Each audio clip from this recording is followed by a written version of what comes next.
Bismillahirrahmanirrahim. Assalamualaikum warahmatullahi wabarakatuh. Ada beberapa faktor penyebab sudah diruqyah berkali-kali namun belum sembuh. Hakikat kesembuhan adalah milik Allah Ta'ala.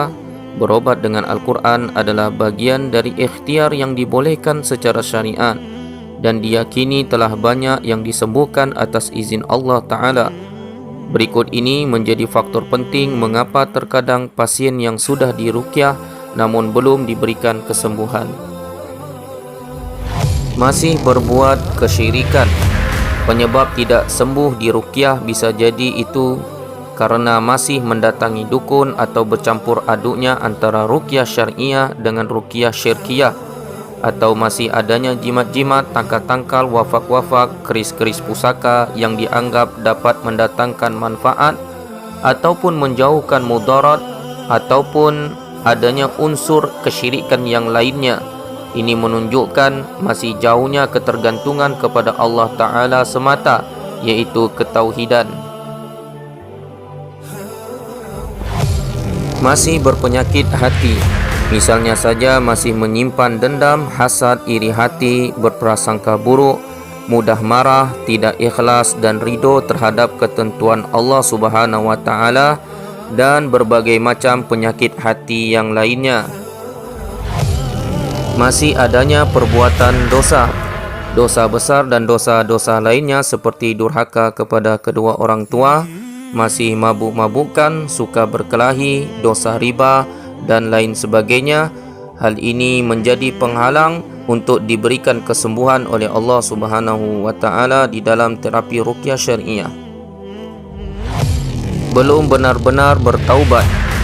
Penyebab seseorang masih melakukan kemaksiatan di antaranya karena belum benar-benar bertaubat, maka ini bisa jadi penghalang seseorang untuk memperoleh kesembuhan di sisi Allah Ta'ala, karena taubat merupakan perintah Allah bagi orang yang beriman.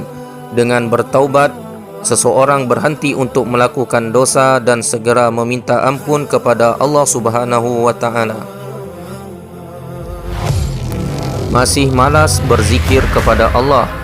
Banyak zikir-zikir dan doa-doa yang diajarkan secara syariat, termasuk zikir pagi dan sore, istighfar, zikir dan doa pada saat keluar rumah, masuk WC, berdoa saat makan, yang intinya dengan banyak zikir berdoa kepada Allah Ta'ala, maka akan semakin tenang dan tentram hati. Ketika hati tenang dan tentram, maka imunitas tubuh akan mengalami peningkatan, dan dengan zikir kepada Allah Ta'ala maka akan memperoleh perlindungan serta pertolongan dari Allah Subhanahu wa Ta'ala. Butuh kombinasi dalam pengobatan dan tidak jujurnya pasien sehingga sulit menentukan terapi yang sesuai. Terkadang ada penyakit yang memang terdeteksi secara medis maupun non-medis, maka tidak sekedar meruqyahnya saja, namun perlu kombinasi-kombinasi agar penyakit dapat dihilangkan. Misalnya dengan penggunaan ikan lele yang memiliki kandungan omeganya, serta dengan herbal-herbal yang lainnya. Dan yang menjadi penyebab ada kalanya ketidakjujuran pasien, sehingga para peruqyah sulit menentukan mana yang menjadi penyebab terkuat dari permasalahan yang dihadapi oleh pasien. Bisa jadi karena faktor ahli keluarga yang lain justru harus diruqyah.